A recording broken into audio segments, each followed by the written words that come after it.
New world order और कल की अवतार। Hello friends, new world order और कल की अवतार। भगवान के जो भक्त हैं वो तो यही चाहते हैं कि सारी दुनिया में भगवान कल्कि का शासन हो जाए। पर न्यू वर्ल्ड ऑर्डर का जो कॉन्सेप्ट है वो दो तरीके से समझा जाता है। जहाँ एक को समझा जाता है कि सारी दुनिया में एक करेंसी हो, एक ही शासन हो, वहीं ये एक कॉन्स्पिरेसी थ्योरी को भी रिलेट करता है, जहाँ माना जाता है कि जो एंटी क्राइस्ट है वो सारी दुनिया पर अपना शासन करना चाहता है और श्री कल्कि कहीं या मसीहा या मुक्तिदाता से पहले वो ही प्रकट होगा और सभी मनुष्यों को अपना गुलाम बना लेगा। बहुत से क्रिश्चियन धर्म के फॉलोअर आज के समय में इसको एआई से भी रिलेट करके देखते हैं और कहीं ना कहीं ये सच है। इस समय एआई और टेक्नोलॉजी का जो दौर चल रहा है वो एक माया जैसा है, जिसे आप डेविल का इल्यूजन समझ सकते हैं। कारण एआई से जितने फायदे हैं उससे ज़्यादा नुकसान हैं। इस समय लोगों को एआई के माध्यम से बहुत सी फेक इंफॉर्मेशन भी मिल जाती है जो समाज को मिसगाइड कर सकती है। यहाँ तक कि आपने देखा पिछले दिनों उत्तराखंड, हिमाचल प्रदेश, जम्मू कश्मीर में लैंडस्लाइड और बादलों के फटने से भीषण तबाही को इन क्षेत्रों ने झेला है। बिहार में बाढ़ में सैकड़ों घर बह गए हैं। पिछले दिनों बिहार में व्यापारी नामी लोगों की हत्याओं का जोर भी रहा है। पर विज्ञापनों में सब कुछ कितना शानदार, कितना भव्य और चमकदार बताया जा रहा है। ये ही इल्यूज़न है जो टेक्नोलॉजी से क्रिएट किया जा रहा है। हमने पिछले वीडियो में आपको बताया कि लॉर्ड कल्कि कब प्रकट होंगे, जब त्राही मच जाएगी। लोग कलि पुरुष के प्रकट होने का इंतजार कर रहे हैं, पर वो प्रकट है। ये टेक्नोलॉजी, ये एआई और देशों की सरकारें जिस तरह जनता को इसके द्वारा मूर्ख बना रही हैं, ये सब कलि पुरुष का ही जाल है। लोग इसी दिशा में स्वयं की सहमति से बढ़ रहे हैं। लोग इसी दिशा में स्वयं की सहमति से बढ़ रहे हैं। शैतान के बारे में एक बात फेमस है कि वो आपकी स्वेच्छा से आप पर शासन करता है। और वर्तमान में जो इलेक्शन प्रणाली है इसका ही एक रूप है। आपसे स्वयं आपकी सहमति ली जाती है, उसके बाद आपको नियंत्रण में करके सरकारें आप पर अपने स्वयं के तरह तरह के नियम कानून बनाकर आपको एक रोबोट की तरह डील करती हैं और आप पर शासन करती हैं। देश में इकोनॉमी किस दिशा में है ये जनता कभी समझ नहीं पाती है।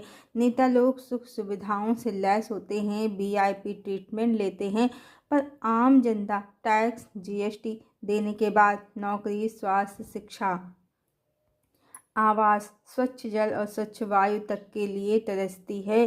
क्या ये कलि पुरुष का शासन नहीं है? कलि प्रकट है। समाज में स्त्रियों के प्रति अपराध चरम सीमा को पार कर चुके हैं। हत्याएं, लूटपाट, बलात्कार सब और हो रहे हैं। क्या ये कलि पुरुष का शासन नहीं है? जी, कलि प्रकट है और ये उसकी काली माया है, उसका ब्लाइंड गेम है कि टेलीविज़न मीडिया सब तरफ खुशहाली, तरक्की के विज्ञापन दिखाते हैं और रियलिटी कुछ और होती है। राम मंदिर के प्राण प्रतिष्ठा कार्यक्रम में वो लोग वीआईपी गेस्ट होते हैं बॉलीवुड के, जिनमें से कितने ही बीफ खाने वाले हैं और लगभग सभी अल्कोहलिक हैं। क्या ये कलि दानों का शासन नहीं है? बाबा बागेश्वर जो यात्रा कर रहे हैं उसमें कौन लोग शामिल हैं? वो शिल्पा शेट्टी जिसका पति राज कुंद्रा पॉर्न फिल्म बनाता है, और वो जया किशोरी जो गाय की चमड़ी से बैग बनाने वाली कंपनी का बैग कैरी करती है। और बाबा की सऊदी की ट्रिप भी होती है और शेखों से वहाँ मुलाकातें भी होती हैं। क्या ये कलि दानों का शासन नहीं है? जो नहीं मीडिया में दिखाया जाता है उसको छोड़ दिया जाए तो भी जो मीडिया में दिखता है वहाँ से भी एनर्जी अगर समझना चाहें तो समझ सकते हैं। बाकी पीछे क्या काला खेल चल रहा है उसको समझने के लिए आपको तथ्यों की डीप नॉलेज होनी चाहिए, ना कि जो सरकार परस्त पहले से प्रायोजित कार्यक्रम होते हैं उनके टेलीकास्ट से लिया गया ज्ञान या ली गई फेक नॉलेज। देखिए, एनर्जी को समझिए। जनता तो बेअक्ली से मारी है, भाषणों के शब्दों में खो जाती है और कुछ समझ नहीं पाती है और धीमे धीमे बलिदानों के शासन में फंसती जा रही है। क्या हो रहा है? अभी दिल्ली में ब्लास्ट हुआ है। एक दुख, एक संवेदना व्यक्त की जाती है, जांच की कमेटी बनाई जाती है। 2 दिन बाद सरकार बिहार में इलेक्शन जीत जाती है और जमकर आतिशबाजी होती है, ढोल नगाड़े बजते हैं। आगे भी कार्यक्रम है भव्य आयोजन का। मतलब यही चल रहा है। दुख, भाव, संवेदना सब कैमराजेनिक, फोटोजेनिक हो गए हैं। अगले ही पल मूवमेंट बदलता है और लीडर की बॉडी लैंग्वेज एक झटके में बदल जाती है। इसी तरह टॉप लीडर देश के उन क्षेत्रों के दौरे करते हैं, रैलियां करते हैं जहां पिछले दिनों बलात्कार हुए हों और जयकारों के शोर में वहां लड़कियों की चीखें दब जाती हैं। पता भी नहीं चलता। क्या ये बलिदानों का शासन नहीं है? देश में हवा बनाई जाती है, घुसपैठिए आ गए हैं, उनसे देश को बचाना है। पर घुसपैठिए कहाँ आ गए हैं? असम में, बिहार में, दिल्ली में हास्यास्पद है, पर जनता ध्यान ही नहीं देती है। ये तो सत्ता पक्ष के शासित राज्य हैं, तो घुसपैठिए आपके शासन में कैसे प्रवेश कर रहे हैं? 15 सालों से आप सत्ता में हैं और आपके क्षेत्रों से ही घुसपैठ हो रही है और आप अपने भाषणों में जनता को मूर्ख बनाकर चुनाव का एजेंडा तय कर रहे हैं और जनता मूर्ख बन जा रही है। मतलब ये बलिदानों का ही शासन है। विनाश काले विपरीत बुद्धि। अक्ल से पैदल जनता ने भी अपने दिमाग के दरवाजे बंद कर दिए हैं। ये भी सोच समझ नहीं पा रही है कि सत्ताधारी पार्टी क्या कह रही है। घुसपैठ उसके ही क्षेत्रों से हो रही है और जनता क्यों जिम्मेदार समझ रही है जो सत्ता में हैं ही नहीं उनको। ये सच है कि विपक्ष भी कोई अच्छा नहीं है, सत्ता पक्ष से भी खराब है, उसका पिछला रिकॉर्ड वैसा ही है। पर ये सच है, देश में जिस तरह प्राकृतिक आपदाओं का जोर रहा है, सिस्टम का मिसमैनेजमेंट रहा है, बहुत से लोग दुखी हैं, खफा हैं।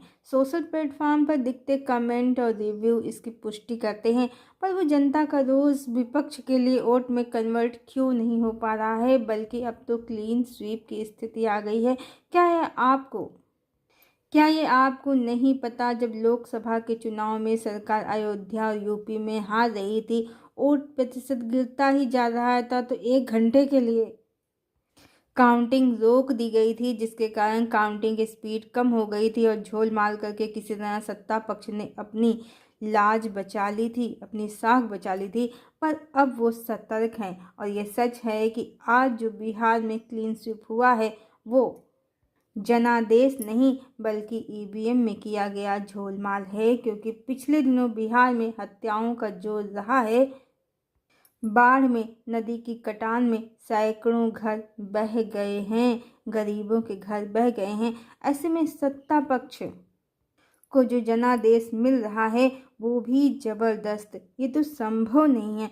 इस समय भारत की प्रजा की स्थिति उस स्थान पर है जब एआई टेक्नोलॉजी और मीडिया का प्रयोग करके जनता को कंट्रोल किया जा रहा है। अब कोई जानता तो है नहीं कि किसने किसको वोट दिया है, बस इसी का लाभ। अब पूरे देश में ऐसा ही होगा धीरे धीरे। बस जो क्षेत्र विपक्ष के हैं वो बच सकते हैं क्योंकि वहाँ इनको झोलमाल करने का मौका मिलता नहीं है। बस सत्ता पक्ष इसका भी कोई न कोई तोड़ निकाल ही लेगा और एक दिन पूरे देश में एक ही सरकार होगी और वोट कोई किसको भी दे, सब वोट सत्ता पक्ष को ही जाएगा। मीडिया जयकारे लगाएगी और जनता समझ नहीं पाएगी कि क्या हो रहा है। सबको यही लगेगा कि लोग सरकार के साथ हैं। 95% लोग सरकार के साथ हैं, जो बलिदानों का इल्यूजन है। और जहां 95% लोग सरकार के साथ हैं, वहां 1% की क्या हिम्मत होगी आवाज़ उठाने की। आने वाला समय बलिदानों का है और जो लोग आज थोड़ा बहुत विरोध करते भी हैं, कल डर के मारे वो भी चुप होने वाले हैं और अपनी सेफ्टी के लिए, सुरक्षा के लिए सत्ता पक्ष की हाँ में हाँ मिलाने वाले हैं। हमने पहले ही बताया है, ये सरकार हिंदुओं के लिए नहीं बल्कि ज्यूस के लिए काम कर रही है और इसीलिए इसके शासित राज्यों में पिछले 15 सालों में डेमोग्राफी उत्तर प्रदेश, असम, बिहार में बदल गई है। कुछ क्षेत्रों में इनके हिंदुओं का प्रतिशत एकदम से घट गया है और मुस्लिम आबादी बढ़ गई है। और अब दिल्ली में विस्फोट हो गया है। उत्तर प्रदेश में आतंकियों के सरगना घूम रहे हैं। हर तरफ भय और आतंक का माहौल है। सब करके सत्ता पक्ष भाषणबाजी, रैली, जयकारे, फोटो सेशन में व्यस्त रहता है और विस्फोट के लिए विदेशी हस्तक्षेप को जिम्मेदार बताता है।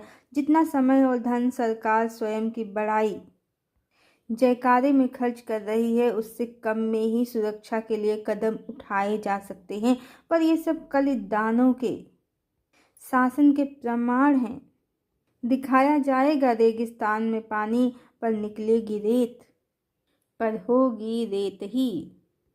और प्राण प्रतिष्ठित मंदिरों को हटा देना, देव स्थलों को विस्थापित करना, धार्मिक पर्यटन और विकास के नाम पर पहाड़ों को काट देना, देव स्थलों को अपने स्थान से हटा देना, क्या ये कलिदानों का शासन नहीं है? अब शैतान सहमति मांगेगा नहीं बल्कि इल्यूजन क्रिएट करेगा कि उसको सहमति मिल गई है और समाज को तोड़ के रख देगा। और सरकार ने बहुत से महत्वपूर्ण स्थानों पर संदिग्धों को बिठा रखा है जो धीमे धीमे सारे तंत्र को खोखला कर रहे हैं। इससे रिलेटेड वीडियो हम डिस्क्रिप्शन बॉक्स में डाल देंगे, आप देख लेना। सब कलिदानों का शासन ही चल रहा है इस समय, पर जनता समझ नहीं पा रही है और दुर्दशा की तरफ बढ़ती ही जा रही है। देश में नौकरियां नहीं हैं, सरकारी नौकरियां भी प्राइवेट जैसी हो गई हैं या उससे भी बदतर। और हो क्या रहा है, हिंदू मुस्लिम क्षेत्र और भाषा के विवाद और झगड़े आए दिन देश में हो रहे हैं। और मर कौन रहा है इसमें? हिंदू। जो परमात्मा है वो देख रहे हैं मनुष्यों की दुर्दशा दशा और उनकी समझ भी, पर वो तब तक हस्तक्षेप नहीं करेंगे जब तक मनुष्य उनको पुकारेंगे नहीं, त्राही त्राही मचेगी नहीं, नेताओं से मोह भंग होगा नहीं। और सबसे बड़ी बात, जब तक मनुष्य कलिदानों को पहचानेंगे नहीं, उसको भगवान समझना छोड़कर भगवान को पुकारेंगे नहीं, ईश्वर की शरणागति लेंगे नहीं। अब मनुष्यों की चेतना पर ही निर्भर है वो कब जगते हैं और कब परमात्मा को पुकारते हैं। परमात्मा तो बेकरार हैं, कोई उन्हें पुकारे तो, पर मनुष्य नकली राग रंग और चकाचौंध में व्यस्त हैं और दिन प्रतिदिन अपने अंत की ओर बढ़ रहे हैं। क्या कहें, ईश्वर भी मजबूर हैं, पर यह भी सच है, सब पहले से निश्चित है। मनुष्य पुकारे न पुकारे, परमात्मा धरा के लिए आए हैं। वो धरती माता और दूसरे प्राणियों को मनुष्यों के पाखंड के लिए कष्ट नहीं होने दे सकते ज़्यादा समय तक। तो वो समय भी आएगा जब कलिदानों पूरी दुनिया में छा जाएगा और प्रजा जब उसका असली चेहरा पहचानेगी तब तक बहुत देर हो चुकी होगी। तब मनुष्य पुकारेंगे परमात्मा को, उसके बाद अवश्य ही कलिदानों का अंत होगा। नकली न्यू वर्ल्ड ऑर्डर का काला खेल, ब्लाइंड गेम समाप्त होगा और संपूर्ण धरा पर परमात्मा का प्रेम, सत्य, करुणा, न्याय और धर्म का शासन होगा। अभी तो प्रारंभ है, अभी रण प्रचंड बाकी है। तो बस साक्षी भाव से देखिए बदलते हुए दृश्य को, कलिदानों के बढ़ते प्रभाव को और उसके अंत को, फिर संपूर्ण धरा पर श्री कल्कि के शासन को, जो वास्तव में धरा पर स्वर्ण युग की स्थापना है, जो वास्तव में धरा पर सतयुग स्वर्ण युग की स्थापना है।